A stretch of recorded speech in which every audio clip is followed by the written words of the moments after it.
महान शख्सियत Albert Einstein, उनकी एक बात मुझे याद आती है, जब एक व्यक्ति कोई गलती नहीं करता है इसका मतलब उसने अपने जीवन में कुछ प्रयास नहीं किया कुछ नया सीखने का। यानी जब हम कुछ नया सीखते हैं तो गलतियां होना स्वाभाविक है। मैं आप सभी का स्वागत करता हूं महाराज नर्सिंग एकेडमी पे। आपका होस्ट एंड दोस्त जय। आज की क्लास में हम डिस्कस करने वाले हैं हमारे आने वाले नए सेगमेंट के बारे में। बहुत सारे बच्चे नए जुड़े होंगे तो उनके लिए सबसे पहले मैं कुछ बात बताना चाहूंगा। जो बच्चे आज पहली बार आए हैं महाराष्ट्र नर्सिंग एकेडमी पे, हम आज करने वाले हैं लेक्चर नंबर 4 यानी चैप्टर नंबर 4 के टॉप एमसीक्यू क्वेश्चंस, वो क्वेश्चंस जो आपके 2024 के एग्जामिनेशन में आएंगे। मैंने ऑलरेडी इस क्लास की पीडीएफ फाइल बना रखी है, इसकी प्लेलिस्ट बना रखी है हमारे यूट्यूब चैनल पे। आप उसको जाके भी एक बार विजिट कर सकते हैं ताकि डे बाय डे आपको बहुत सारी चीजें देखने को मिले किस तरीके से चीजें मूव ऑन करती हैं। अब सबसे पहले टॉप एमसीक्यू सीरीज में सर क्या चीजें हम करे जाएगी, उसमें मैं विद एक्सप्लेनेशन डिटेल से आप देख पाएंगे। यहां पे मैंने लिखा है विद एक्सप्लेनेशन, उस क्वेश्चन के रिगार्डिंग जो भी छोटी बड़ी इंफॉर्मेशन अपडेट है वो सब कुछ मैं आपके साथ शेयर करूंगा। अब इंपॉर्टेंट चीज क्या है डिस्कस करते हैं। अब आप में से बहुत सारे ऐसे बच्चे हैं जिन्होंने अभी तक जय एकेडमी यानी कि मेरा एप्लीकेशन डाउनलोड नहीं किया है। आप इस एप्लीकेशन को डाउनलोड कर लीजिए। प्ले स्टोर पर जाके आपको जय एकेडमी फॉर नर्सिंग सर्च करना है, आपको एप्लीकेशन मिल जाएगी। अदरवाइज आप डिस्क्रिप्शन बॉक्स में भी इसका लिंक मिल जाएगा, वहां से आप डाउनलोड कर सकते हैं। बहुत सारे ऐसे बच्चे हैं जो ईयर लॉन्ग बैचेस के लिए कि सर हमको एक प्रॉपर मैनर के अंदर एक सिस्टमैटिक ढंग से पढ़ाई करनी है, फिजिक्स केमिस्ट्री बायोलॉजी को देख के पूरा थ्योरी पोर्शन, रोज डीपीपी मिले हमको, हर संडे हमारा टेस्ट हो, ये सारा एक ऑफलाइन कोचिंग की तरह जो डेकोरम है वो सब कुछ आपको मिलेगा हमारे ऑनलाइन प्लेटफॉर्म पे। जय एकेडमी फॉर नर्सिंग की ऑफिशियल जो एप्लीकेशन है वहां पे आपको सब कुछ मिल जाएगा। तो आप इस बैचेस को परचेस कर सकते हैं बहुत नॉमिनल, बहुत कम प्राइस पे, यानी करीब करीब रोज का 2.5 रुपए यानी 999 रुपए के अंदर मैंने आपको कंप्लीट ये पूरा पैकेज दे रहा हूं। जब तक आपका एग्जामिनेशन नहीं होता तब तक जय एकेडमी आपके साथ रहेगी, यानी कि ये कोर्स आपका वैलिड रहेगा जब तक आपका एग्जाम नहीं होता। इस कोर्स के अंदर जो आपके एडिशनल सब्जेक्ट्स हैं यानी नर्सिंग एप्टीट्यूड, इंग्लिश, वो भी आपको वेल मैनर में करवाई जाएगी। तो आज की क्लास को स्टार्ट करते हैं हम हमारे इस नए क्वेश्चन के साथ में। द फर्स्ट क्वेश्चन हमारा क्या है यहाँ पे, रिप्रोडक्टिव हेल्थ रेफर टू, यानी रिप्रोडक्टिव जो हेल्थ है वो किस चीज को रेफर करती है। रिप्रोडक्टिव हेल्थ किस चीज को रेफर करती है, यानी कंप्लीटली इसने कुछ डेफिनेशन वाले पॉइंट पूछ लिए हैं। तो रिप्रोडक्टिव हेल्थ का मतलब क्या होता है, सबसे पहला तो हमारा यहीं से क्लियर होता है, रिप्रोडक्शन से रिलेटेड है। ये किससे रिलेटेड है, रिप्रोडक्शन से रिलेटेड है। अब अगर ये रिप्रोडक्शन से रिलेटेड है इट मींस क्या बातें मुझे समझ में आनी चाहिए। भाई सबसे पहली बात तो रिप्रोडक्शन से है तो सर एक तो पहली बात रिप्रोडक्टिव ऑर्गन के हाइजीन को लेके बातें होगी, पहली चीज तो क्लियर। दूसरा वो प्रॉपर फंक्शन भी करने चाहिए, ऐसा नहीं कि वो प्रॉपर फंक्शन नहीं कर रहे, तो ये चीजें भी हमको देखने को मिलनी चाहिए। यानी रिप्रोडक्टिव हेल्थ के अंदर हम reproductive organ and reproductive functions को देखते हैं। तो correct option are healthy reproductive organ and function. इस कंसाइज वे में हम बता रहे हैं रिप्रोडक्टिव सिस्टम के अंदर या रिप्रोडक्टिव हेल्थ के अंदर हेल्थी ऑर्गन्स होने चाहिए, वेल फंक्शन होने चाहिए, उसी को हम क्या बोलते हैं, रिप्रोडक्टिवली हेल्दी पर्सन या सोसाइटी। क्वेश्चन नंबर 1 के अंदर आप एक्सप्रेशन देख पाएंगे, reproductive health refer to the proper maintenance of reproductive organ and ensuring the smooth functioning of the same, यानी उन्हीं रिप्रोडक्टिव ऑर्गन की क्या होनी चाहिए, सेम फंक्शनिंग आपकी होनी चाहिए। क्लियर है। चलिए अब आते हैं हमारे क्वेश्चन नंबर 2 पे। Which of the following is not the role of reproductive and child health care program? यहां पे बहुत प्यारे क्वेश्चंस बनते हैं। क्या क्वेश्चन है, सबसे पहली बात तो आरसीएच का फुल फॉर्म क्या है, यही एग्जामिनेशन में कई बार पूछा गया है। तो आरसीएच का फुल फॉर्म क्या है, रिप्रोडक्टिव चाइल्ड हेल्थ केयर।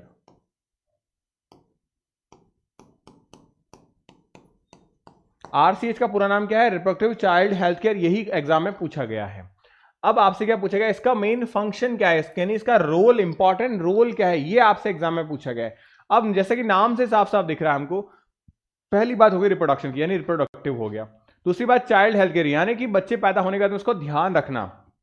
तो सबसे इंपॉर्टेंट बात, अगर चाइल्ड की, थोड़ा सा लॉजिकली आप सोचिएगा, चाइल्ड की अगर हम हेल्थ अच्छे से रखेंगे, अगर चाइल्ड की हेल्थ अच्छे से रखेंगे तो चाइल्ड क्या डेथ करेगा, तो चाइल्ड डेथ नहीं करेगा। इसका मतलब हम क्या कर रहे हैं, चाइल्ड अगर डेथ नहीं कर रहा है तो हम प्रमोट कर रहे हैं अबॉर्शन को। क्या आपसे नॉट रोल पूछा गया, क्या अबॉर्शन को प्रमोट कर रहे हैं, नहीं, तो ये बात तो मामला गलत हो गया। तो ये पहला ही हमारा करेक्ट आंसर है, यही हमारा क्या है, करेक्ट ऑप्शन है। This is the our correct option.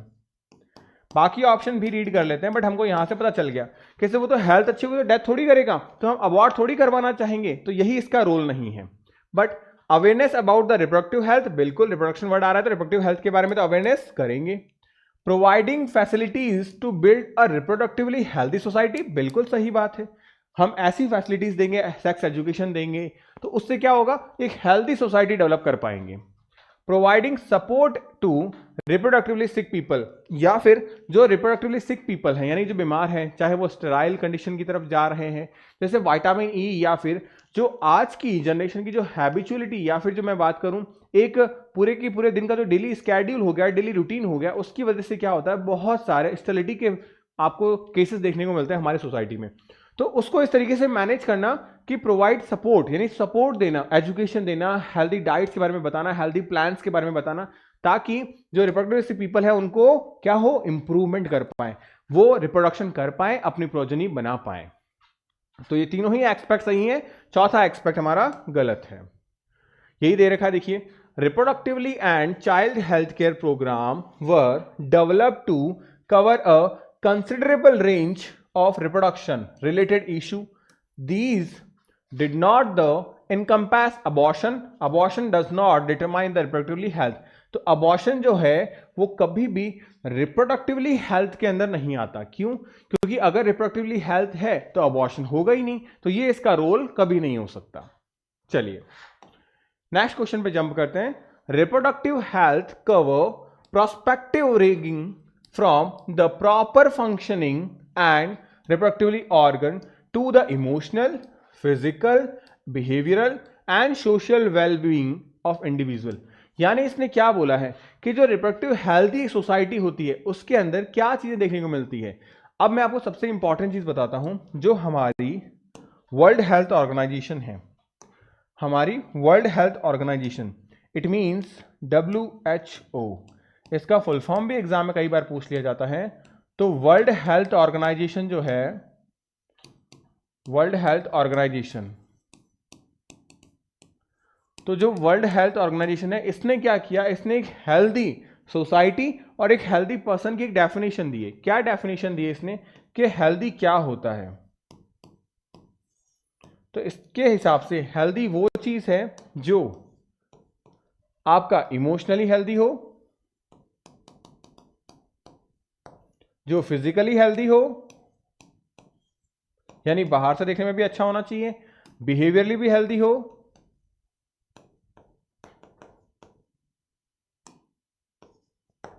ये तीनों एक्सपेक्ट हो। दूसरी बात, वो इंट्रोवर्ट ना हो, आउट्रोवर्ट हो, यानी कि वो सोसाइटी के अंदर बातचीत करने वाला हो। तो ध्यान रखना वो सोशल भी होना चाहिए। क्या होना चाहिए, सोशल भी होना चाहिए। अगर ये चारों एक्सपेक्ट हैं इसका मतलब वो इंसान हेल्दी है या वो सोसाइटी हेल्दी है। तो इज इट ट्रू और नॉट, तो definitely is it completely true. तो एग्जामिनेशन के अंदर ये चारों points, point number 1, point number 2, point number 3 and साथ ही साथ ये पॉइंट नंबर 4 एग्जाम में पूछे जाते हैं कि WHO की हेल्दी डेफिनेशन के हिसाब से कौन कौन से एक्सपेक्ट हैं। तो ये चारों एक्सपेक्ट WHO की हेल्दी के अंदर आते हैं। चलिए अब बात करते हैं question number 4, what modes have not been used by an agencies to generative awareness on reproductive health. यानी ऐसी कौन सी एजेंसीज है जो नहीं करती। देखिए क्वेश्चन बहुत प्यारा है, नॉट बीन, ऐसी कौन सी एजेंसी है जो रिप्रोडक्टिव हेल्थ के बारे में प्रोग्राम या अवेयरनेस जनरेट नहीं करती। Radio, newspaper, protest and television. तो भाई ऐसी कौन सी है, तो सिंपल सा हमारा क्वेश्चन का आंसर क्या है, प्रोटेस्ट। मैं आपको एक चीज बताता हूं, एक कॉलेज का इवेंट बताता हूं। जैसे आप भी जाओगे बेटा, आप जब नर्सिंग कॉलेजेस में जाओगे, गवर्नमेंट नर्सिंग कॉलेज में, प्राइवेट में जाओगे, गवर्नमेंट में तो वैसे होता ही है, प्राइवेट में भी जाओगे तो आपको बहुत सारी चीजें देखने को मिलेगी। मैं बताता हूँ क्या। जैसे मान लो HIV एड्स आता है, यानी 1 दिसंबर को हम मनाते हैं। तो होता क्या है कि हर कॉलेज में कुछ इवेंट्स होते हैं जिनको हम कैरिकुलम, एक्स्ट्रा कैरिकुलम एक्टिविटी या कैरिकुलम एक्टिविटी कहते हैं। तो वहां पे क्या होगा कि मतलब कॉलेज के अंदर आपको बहुत सारे होर्डिंग्स हो गए या फिर अपने खुद के प्रोजेक्ट्स मिलेंगे। आपको एक ग्रुप असेंबल हो जाएगा आपका, वो ग्रुप का काम होगा कि इस बार आपको कुछ चीजें इनोवेटिव करनी, जैसे लोगों में अवेयरनेस फैला पाओ। जैसे अगर मैं बात करूं, अगर हमने जो प्रोजेक्ट लिया था वो लिया था आपके वैसेक्टोमी एंड ट्यूबैकोटोमी को लेके, यानी कॉन्ट्रासेप्टिव मेथड्स को लेके, जो परमानेंट सर्जिकल मेथड्स है उनके बारे में अवेयरनेस को लेके। तो हम लोगों ने भी यही चीजें की थी तो हम लोगों ने क्या किया कि बड़े बड़े होर्डिंग्स, जैसे आप देखते हो आर्ट एंड क्राफ्ट से कैसे थर्माकोल्स वगैरह होते हैं उन पे बनाते हैं, तो कॉलेज लेवल में ये सब चीज़ें होती है जिससे आपको एक्चुअल इंटरेक्शन जो है, कैसे सोसाइटी के साथ में बिहेव करना है, वो चीज़ें सामने आती हैं। आप गाँव में जाते हो या फिर हम लोग तो जनरली क्या है कि हमारे हॉस्पिटल में ही जाते थे, तो वहाँ क्या होता था कि जैसे हॉस्पिटल में आपको पता है गाँव से बहुत सारे पेशेंट्स आते हैं, तो उनसे बात करते थे, तो वो एक बार में झिझकते थे कि नहीं नसबंदी, क्योंकि हम वैसेक्टोमी टिबेक्टोमी को नसबंदी कहते हैं हिंदी में, तो वो नसबंदी का नाम सुनते ही मतलब एकदम उनके चेहरे पे पसीने आ जाते, खास तौर से मेल के बारे में। तो ये चीज़ें क्या है ना, थोड़ी सी टैबू टाइप होती है। तो वहाँ पे क्यों टैबू क्यों है? क्योंकि उनको इस चीज़ के बारे में नॉलेज नहीं है कि ये चीज़ें कोई इतना बड़ा कोई रॉकेट साइंस नहीं है, बहुत सिंपल सी बेसिक चीज़ें हैं जिसके बारे में बात करनी चाहिए, एक जेन्युइन सी उनके खुद के लिए अच्छी चीज़ है। तो ये चीज़ उनको नहीं पता। तो अब इस सोसाइटी में धीरे धीरे अवेयरनेस कैसे फैलेगी? रेडियो के माध्यम से। आप देखो रेडियो पे कॉन्ट्रासेप्टिव मेथड्स, चाहे ओरल हो, पिल्स हो, उनके बारे में बात की जाती है। न्यूज़पेपर में कई बार आपने ऐड वगैरह देखे होंगे, साथ ही साथ टेलीविज़न पे आप देखते हो ऐड आता है। तो ये सब एड्स किसके लिए हैं? ताकि लोगों में अवेयरनेस फैले, चाहे वो सेक्सुअली ट्रांसमिटेड डिजीज़ को लेके हो, चाहे वो कॉन्ट्रासेप्टिव मेथड्स को लेके हो, चाहे वो एमटीपी के लेके हो, चाहे वो अबॉर्शन को लेके हो, या फिर चाहे वो चाइल्ड गैप को लेके हो, नर्टलिटी या मोर्टेलिटी रेट को लेके हो। तो ये सब क्या है? ये सब आपके अवेयरनेस के प्रोग्राम्स हैं जिससे आप यानी विजुअल हो गया, टेक्स्ट हो गया, आपका ऑडियो हो गया, इसके माध्यम से हम जनरेट कर पाते हैं। हम लोगों ने भी किया है, एंड डेफिनेटली आप भी गवर्नमेंट कॉलेज में जाओगे, आपको भी बहुत सारी चीज़ें ऐसी मिलेगी इनोवेटिव करने के लिए, जिसमें आपको एक्चुअल फील होगा यार, मतलब एजुकेशन से निकल के ये जो प्रैक्टिकल चीज़ें ना उसमें अलग मजा होता है। तो बिल्कुल आपको भी देखने को मिलेगा। तो प्रोटेस्ट यानी कोई धरना वरना देने से तो कुछ अवेयरनेस आनी नहीं है। तो करेक्ट आंसर क्या हमारा? सी।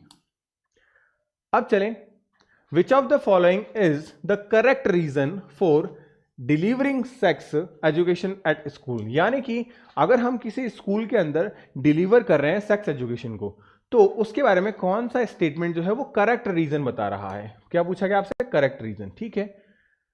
डिक्रीजिंग मिथ एंड मिसकंसेप्शन, बिल्कुल हमको क्या करना है? हमको डाउन करना है। किसको डाउन करना है? जो भी आपके मिसकंसेप्शन है किसको लेके, सेक्सुअल एजुकेशन को लेके जो भी है, उसको क्या करना? डिक्रीज करना। तो ये करेक्ट ऑप्शन तो दिख रहा है भाई। आगे देख लेते हैं। Encourage rise the population, population को इंक्रीज थोड़ी कराना है, गलत बात है। Solve the issue of global warming, भाई ग्लोबल वार्मिंग का इशू सॉल्व करना सही बात है, लेकिन इसका सेक्स एजुकेशन से कोई लेना देना नहीं है, इसका एनवायरमेंटल एजुकेशन से लेना देना है, सेक्स एजुकेशन से इसका कोई लेना देना नहीं है। प्रमोट मिथ, गलत धारणाएं बनाना। जैसे कि मैं अपनी बात बताता हूं आपको, जब मैं छोटा था तो मेरे को मतलब जैसे ये बच्चे बताते थे कि मास्टरबेशन करने से क्या होता है कि आप स्टेराइल कंडीशन में आ जाते हो, यानी कि अब आप आगे माता पिता नहीं बन सकते, जबकि ये मिसकंसेप्शन है, ऐसा नहीं होता। अगर मास्टरबेशन आप नहीं भी करोगे या करोगे, इससे ज़्यादा इंपैक्ट नहीं पड़ता बॉडी पे, लेकिन ध्यान रखने से बॉडी में वीकनेस जरूर आती है। लेकिन जो स्टेरिलिटी वाली बात है वो कंप्लीटली मिथ है। बिकॉज ऑफ क्या होता है कि आप जब मास्टरबेशन कर रहे होते हैं या नहीं कर रहे होते हैं, तब भी आपको पता है कि स्पर्म का जो लाइफ स्पैन है वो 72 डेज है। तो अगर जो बच्चा या जो बंदा मास्टरबेशन नहीं कर रहा है, जो पर्सन मास्टरबेशन नहीं कर रहा है, तो क्या वो 72 बाद में क्या कलेक्ट होते रहेंगे स्पर्म? ऐसा नहीं होता। तो क्या होगा, वो डीजनरेट कर जाते हैं। जैसे आप में से बहुत सारे ऐसे बच्चे जिनको पता होगा फॉलिकुलर अट्रेशिया कंडीशन होती है, जिसमें ओवम को ही खाना शुरू कर देता है, यानी फॉलिकल्स को ही खाना शुरू कर देते हैं। तो स्पर्म क्या है? सेल है। तो जो नए स्पर्म है वो पुराने स्पर्म्स को खाना शुरू कर देते, क्योंकि वो उनके लिए न्यूट्रिशन है। तो बाकी वो क्या होगा, स्पर्म्स कंज्यूम हो जाएंगे सारे। तो अगर रिलीज कर दे तो ठीक है, नहीं तो वो वापस क्या बन जाएगा बेटा? न्यूट्रिशन बन जाएंगे किसी नए स्पर्म्स का। चलिए, तो इस तरीके के जो मिथ है वो मार्केट में बहुत ज्यादा फैल जाते हैं, तो ये चीज नहीं। करेक्ट आंसर हमारा क्या है? इंकरेज करना किसको? मिसकंसेप्शन को हटाने को लेके और मिथ को कम करना। तो ये चीजें ध्यान रखनी है। आगे देखें question number 6, what is not a reproduction related problem? इनमें से कौन सी रिप्रोडक्शन रिलेटेड प्रॉब्लम्स नहीं है? जैसे STD, abortion, global warming and infertility. अब ग्लोबल वार्मिंग तो हमको सर देखते ही पता चल रहा है, सर रिप्रोडक्शन का ग्लोबल वार्मिंग का तो कोई लेना देना है ही नहीं। बाकी सब चीजें तो हमको क्लियर दिमाग में आ रही है। भाई ये क्या है? Sexually transmitted disease. तो बिल्कुल इसकी जो ट्रांसमिशन का वे है, यानी इसके जो ट्रांसमिशन का वे है वो क्या हो सकता है? बिल्कुल सेक्सुअली हो सकता है। तो यानी सेक्सुअली ट्रांसमिटेड डिजीज है या इन्फेक्शन है? सही बात है, जैसे कि एचआईवी हो गया, गोनेरिया हो गया। अबॉर्शन में बात करें तो अबॉर्शन भी हो सकता है भाई, बिल्कुल। तो ये भी क्या है? रिप्रोडक्टिवली क्या है? इन्फेक्शन या रिलेटेड प्रॉब्लम है। इनफर्टिलिटी, बिल्कुल ये भी क्या है? आपकी रिप्रोडक्शन रिलेटेड प्रॉब्लम है। क्यों? मैं कुछ एक रीजन है, विटामिन ई। इसको हम एंटी स्टेरिलिटी हार्मोन्स या एंटी स्टेरिलिटी विटामिन भी बोलते हैं। क्यों? अगर विटामिन ई की आपकी कमी होती है आपकी बॉडी में, तो आप क्या होने लगोगे, आप स्टेराइल होने लगोगे। क्यों? क्योंकि इससे आपके स्पर्म की जो मोबालिटी है या मोटालिटी है वो डाउन हो जाती है विटामिन ई की डेफिशिएंसी की वजह से। इसीलिए विटामिन ई अच्छा है, इसका मतलब ये एंटी स्टेरिलिटी का काम करता है। इसलिए विटामिन ई का ही दूसरा नाम क्या है, एंटी स्टेरिलिटी विटामिन। अब आगे चलें। What test is used to determine the sex of the fetus? यानी ऐसा कौन सा टेस्ट है जिससे हम ये आइडेंटिफाई कर सकते हैं कि फीटस के अंदर जो जेंडर है वो क्या है, यानी फीटस जो है वो मेल है या फीमेल। तो फीटस मेल है या फीमेल, ये कैसे पता चलेगा? तो हमको पता है कि एक माँ जो होती है, तो उस माँ के अंदर क्या होता है, एक बच्चा पल रहा होता है। अब माँ के अंदर जो बच्चा पल रहा है, इस बच्चे के बारे में अगर बात करें, माँ के अंदर ये बच्चा पल रहा है। अब इस बच्चे का जेंडर क्या है, इस बच्चे का जेंडर क्या है? अब इस बच्चे का जेंडर क्या है हमको नहीं पता, लेकिन ये पता किया जा सकता है। किस तरीके से पता किया जा सकता है? इसके लिए कुछ नहीं करना आपको। डॉक्टर्स क्या करते हैं, एक इंजेक्शन इंसर्ट करते हैं और उस इंजेक्शन से क्या बाहर निकाल लेते हैं, एमनियोटिक फ्लूइड बाहर निकाल लेते हैं। क्या बाहर निकाल लेते हैं? एमनियोटिक फ्लूइड बाहर निकाल लेते हैं। इस एमनियोटिक फ्लूइड में आपको कुछ चीजें मिलती हैं। क्या मिलती हैं? इस एमनियोटिक फ्लूइड में इस एम्ब्रियो की कुछ सेल्स मिल जाती है। कौन सी सेल्स मिलती है मैं बताता हूं, एग्जाम के क्वेश्चन है बेटा ये। इसमें जो चिक सेल है यानी गालों की जो सेल है वो मिल जाती है, लिवर सेल है वो मिल जाती है। तो इसमें क्या भाई, सेल है तो इसमें डीएनए होगा, और डीएनए होगा तो हम पता कर सकते हैं कि उसमें क्रोमोसोम होंगे। पर डीएनए क्रोमोसोम ही तो है, और क्रोमोसोम होंगे तो हम देख लेंगे कि उसमें सेक्स क्रोमोसोम XX है या XY है। और अगर XX है इसका मतलब क्या है, ये एक एक्स्ट्रा क्या है, बार बॉडी है। क्या बोलते हैं इसको? एक्स्ट्रा बार बॉडी। और इसी बार बॉडी को हम क्या कर पाते हैं, इस एमनियोटिक फ्लूइड से निकाल के देख पाते हैं। तो हमको लगता है अरे यार ये तो हमारी गर्ल चाइल्ड है। तो इसका मतलब कई बार कुछ ऐसे स्टेट्स भी हैं, जैसे हरियाणा हो गया,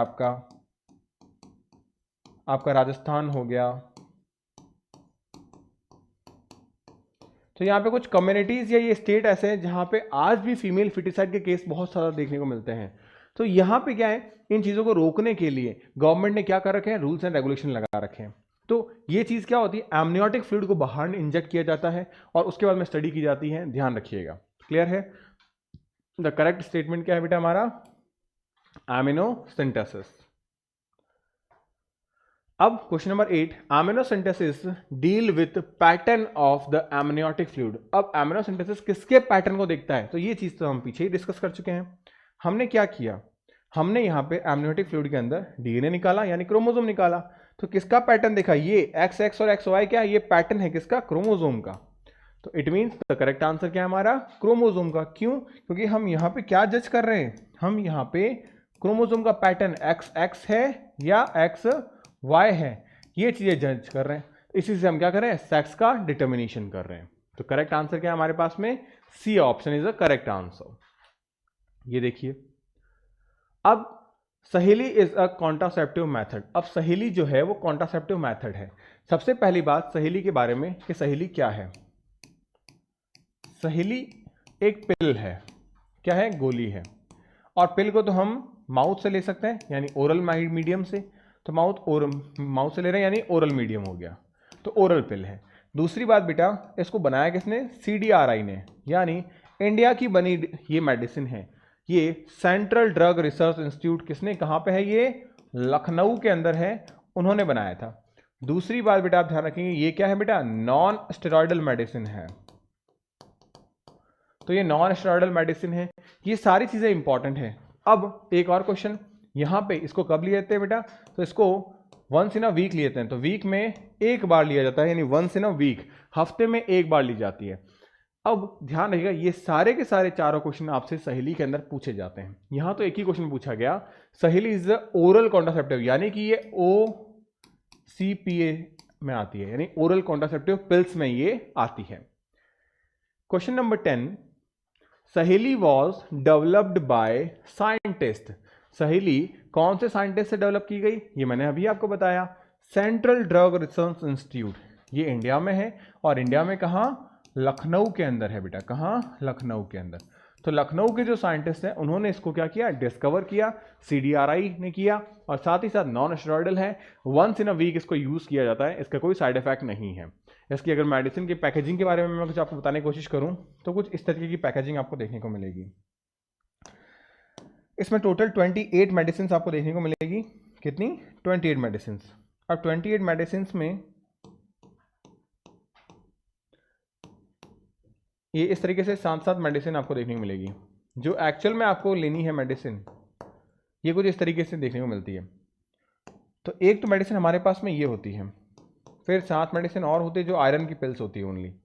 तो ये डेली वाली मेडिसिन है। क्या है ये, डेली वाले मेडिसिन है। जैसे ये डेली ली जाती है बेटा, ये आपकी मेडिसिन डेली ली जाती है, इन मेडिसिन का यूज डेली किया जाता है, डेली। लेकिन ध्यान रखना, ये आपकी सहेली नहीं है, ये क्या है, ये आपकी माला N और माला D है। सहेली आपकी हफ्ते में एक ही बार ली जाती है, सहेली मेडिसिन हफ्ते में एक ही बार ली जाती है। क्लियर है। तो इस तरीके से हमने इस चैप्टर के भी इंपॉर्टेंट क्वेश्चंस किए, या इसका लास्ट एक्सप्लेनेशन देखिए आप। सहेली was developed from the scientist at the central drug research institute. ये फुल फॉर्म भी आपको ध्यान रखनी है, एग्जामिनेशन में फुल फॉर्म भी पूछी जाती है। This institute is located at Lucknow in India. It belongs to the class of a drug is called serum. It's selectively estrogen receptor modulator. यानी इसमें मॉड्यूलेटर की तरह बिहेव करता है ये। तो ध्यान रखना बेटा आपसे, selectively estrogen receptor और मॉड्यूलेटर। तो ये क्या है बेटा, सेरम जो है उस क्लास के अंदर, ड्रग की क्लास है उसके अंदर आती है कौन, हमारी सहेली। तो ये भी आपसे पूछा जाता है। इसमें होता कुछ नहीं है, आपकी जो एंडोमेम्ब्रेन होती है, एंडोमेट्रियम जो होती है, उस एंडोमेट्रियम पे क्या होता है, ईस्ट्रोजन का रिसेप्टर लगा रहता है। ये जो ईस्ट्रोजन का रिसेप्टर लगा हुआ है, इस रिसेप्टर पे सिर्फ ईस्ट्रोजन ही आके बाइंड कर सकता है। ये कुछ इस तरीके से डिजाइन होता है कि ईस्ट्रोजन आके बाइंड होगा। लेकिन ईस्ट्रोजन की जगह हम जब सहेली यूज करते हैं तो ये सहेली वाला मॉलिक्यूल आके यहाँ पे जुड़ जाता है। तो जो एक्चुअल ईस्ट्रोजन का मॉलिक्यूल जिसको जाके जुड़ना था वो नहीं जुड़ पाता, तो ये नहीं जुड़ पाता, ये ईस्ट्रोजन है आपका, ये नहीं जुड़ पाता, ये मॉड्यूलेटर जुड़ जाता है। तो क्या होगा, अब यहाँ पे प्रेगनेंसी कंसीव नहीं हो पाती बेटा। क्लियर है, पक्का पक्का। तो इस तरीके से हमने इस क्लास को भी कंप्लीट किया। अब आप में से बहुत सारे बच्चे हैं जिन्होंने इनके जवाब दिए हैं, और हमेशा की तरह जैसे प्रीवियस वीडियो में भी आपने किया, कमेंट सेक्शन में हर एक क्वेश्चन का जरूर से आप इसका रिप्लाई करिए, हर एक क्वेश्चन का आंसर जरूर लिखिएगा, और कुछ एक्स्ट्रा इन्फॉर्मेशन आपको पता हो वो भी जरूर मेंशन कीजिएगा, मैं उसको नेक्स्ट क्लास में जरूर पुट करूंगा। और इस क्लास की PDF आपको मिल जाएगी हमारे टेलीग्राम चैनल पे। साथ ही साथ आप व्हाट्सएप नंबर पे भी मुझसे बात कर सकते हैं, 8619850532। इस नंबर पे आप मेरे को आरंभ सीरीज करके मैसेज करिएगा, मैं आपको यहाँ पे PDF जो है वो अपलोड करवा दूंगा बेटा। तो होपफुली लेक्चर में मजा आ रहा है, क्लासेस को प्रॉपर्ली देखिएगा, विजिट करिएगा, अपने फ्रेंड सर्कल में सबके साथ शेयर कीजिएगा, वीडियो को लाइक जरूर करिएगा, बिकॉज ऐसे ही इंटरेस्टिंग क्लासेस फिजिक्स और केमिस्ट्री में भी मैं आपके लिए लेके आता रहूंगा। तो मिलते हैं नेक्स्ट वीडियो में, पढ़ते रहिए, और आपके आगामी एग्जाम 2024 के लिए आपको बहुत बहुत शुभकामनाएं।